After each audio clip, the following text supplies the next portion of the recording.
I've had a lot of people reaching out and showing interest in how do you make your own custom colors in Powdercoat.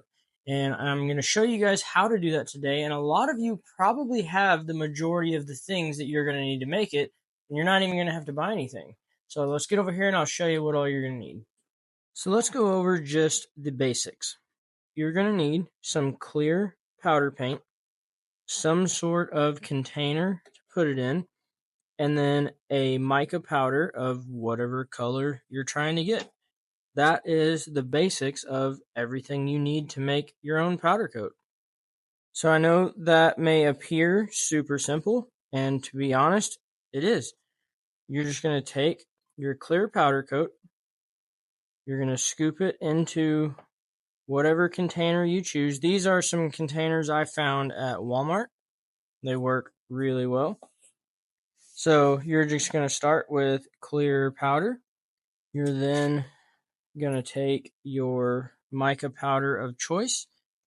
You're going to add however much you want. You can start off pretty thin, and then you can add more to it as you go to get it as light or as dark or as heavily saturated as you want. Then once you get all your stuff put together, the reason I kind of like these cups is because I can just put the lid on and just mix it up, and that's it. Once you get it all mixed in and everything looks nice and even, you don't see any streaks from the mica powder to the clear, it all looks even, that's it. And now I know somebody's sitting there going, there's no way it's that easy. Well, let me show you.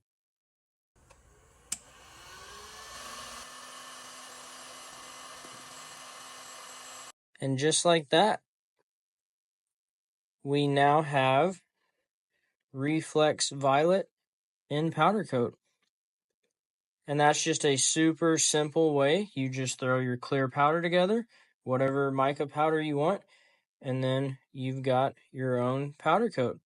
But just like with everything in bait making, you can keep it simple, or you can dive deep into the rabbit hole, which I'll show you here. So if you're still watching at this point, that means that you and I probably have something in common. That is zero self-control when it comes to lure making. And I'll explain. So a few years ago, Chris Jones showed us how you can go to Hobby Lobby, pick up a bottle of mica powder, and you can use it in soft plastics. Just stir it into your plastisol, inject, you're good to go. Now, does it stop at just, let's go to Hobby Lobby, buy 1 or 2 bottles of mica powder? Well, for me, it doesn't. For me, I now have every color of these little Pearl X powders that my local Hobby Lobby carries.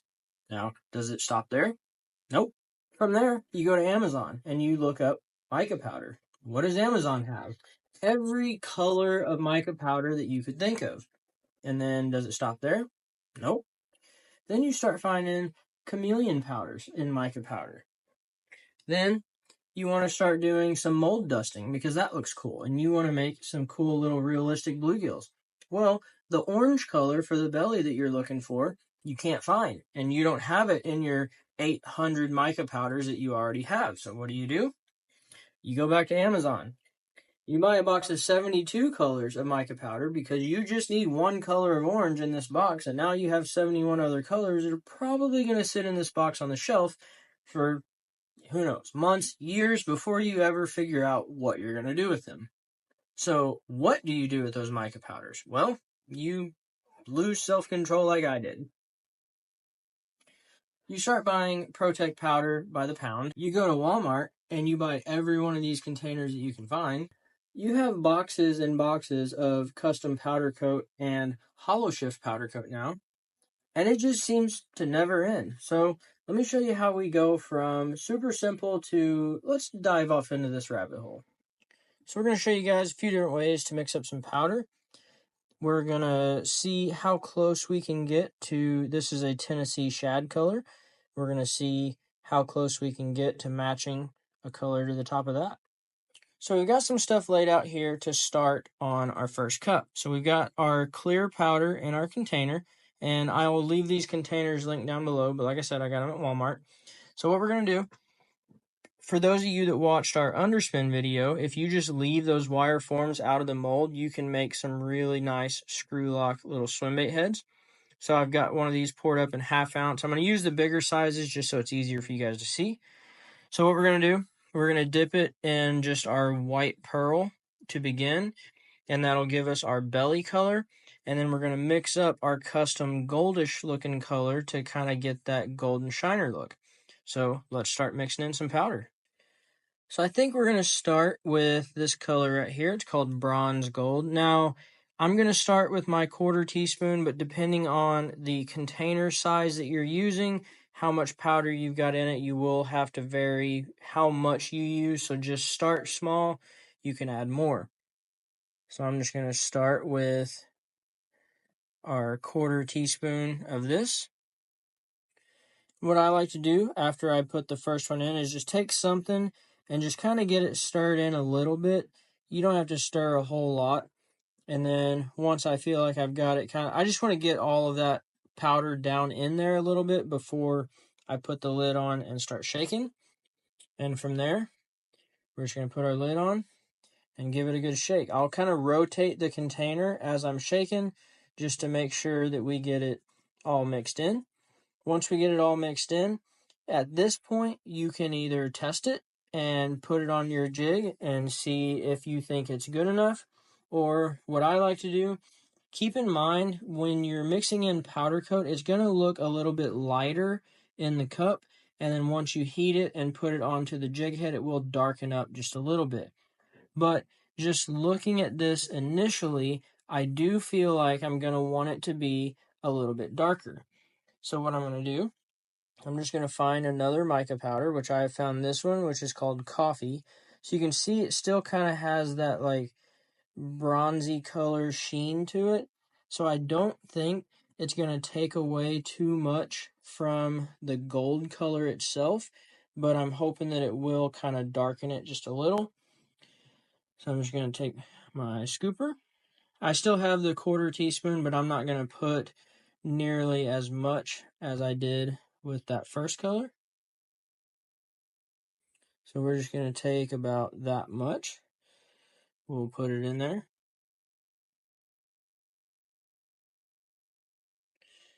And then we'll give her a good mix again.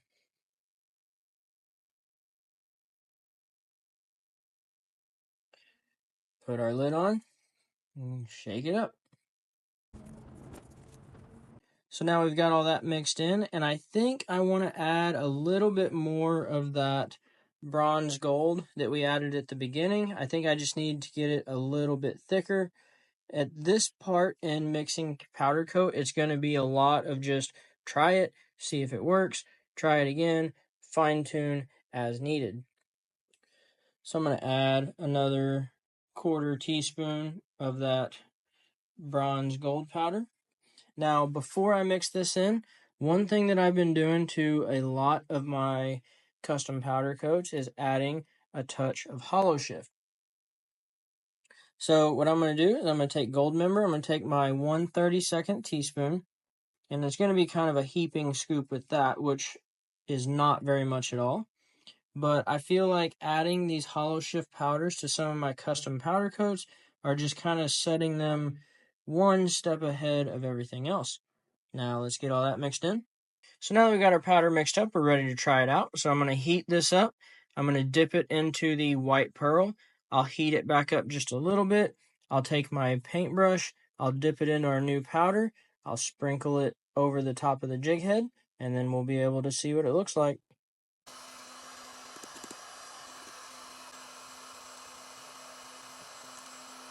And then once you're done, there you go. You can see all of that hollow shift playing off of it. That is exactly why I like to use it. You've got that nice golden kind of bronzy looking color in a powder coat. And now you're good to go. And there's a quick example. You can keep it simple like we did on the first one. You can go a little more in depth like we did on the second one, and you can mix anything you want together. Your possibilities on this are endless. It's just your imagination. It's just like with soft plastics. You can mix whatever colors together you want. Now, let's say you want to mix up a custom color and you don't have a bunch of mica powders and you don't want to buy a bunch because a lot you're not going to use. Perfectly understandable. So I've grabbed a couple Tec powders. Let's say you like matte green pumpkin and you like roadkill, but you think a mix of the two would look really good. Well, let's find out. So I'm going to I just have a random scooper laying around. The little thing wore off, but I'm going to mix these 50-50. You can mix to whatever ratio you want. For this demo, I'm just going to do the same amount of green pumpkin as I am the roadkill.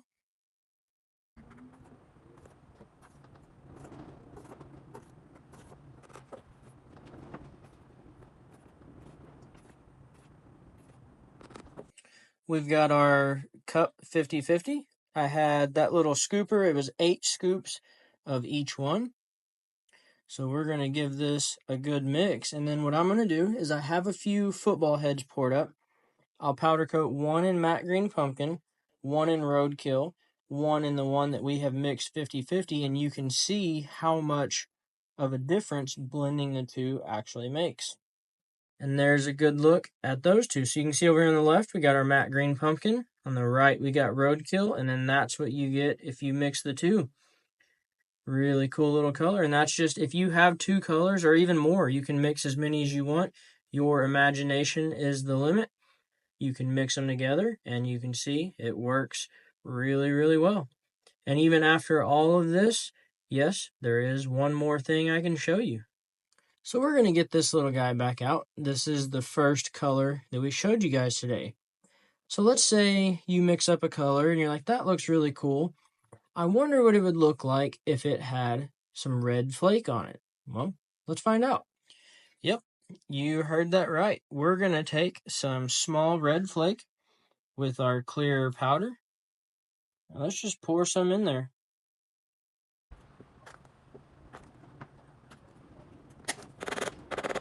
Just like with everything else, the amount of flake that you use is entirely up to you.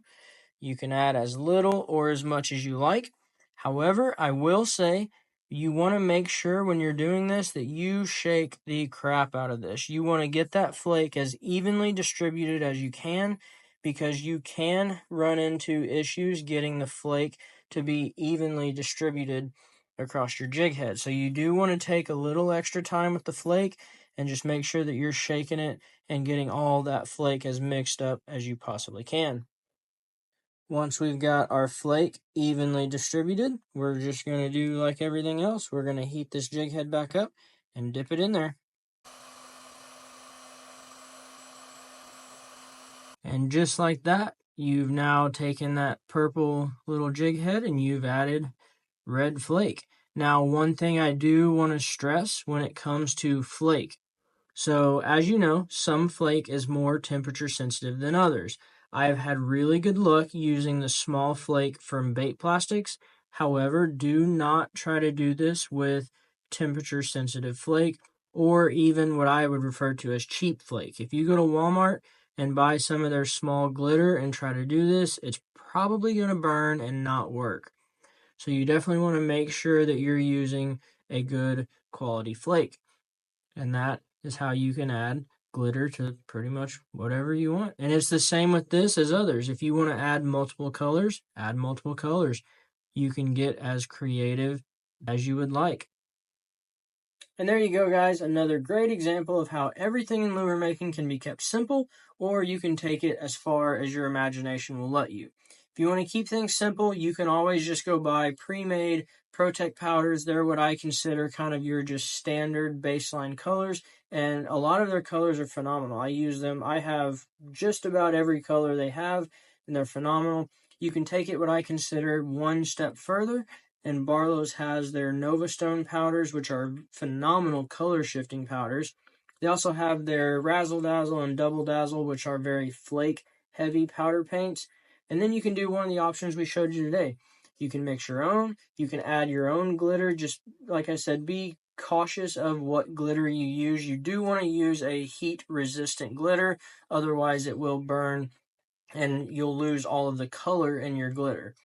And what I would like to know from any of you that have stuck around for this whole video is, what other powder coat tips and tricks do you know? I'm sure somebody out there knows way more than I do as far as things you can do with Powdercoat. So I'd be interested to see if any of you have any additional tricks that you can do.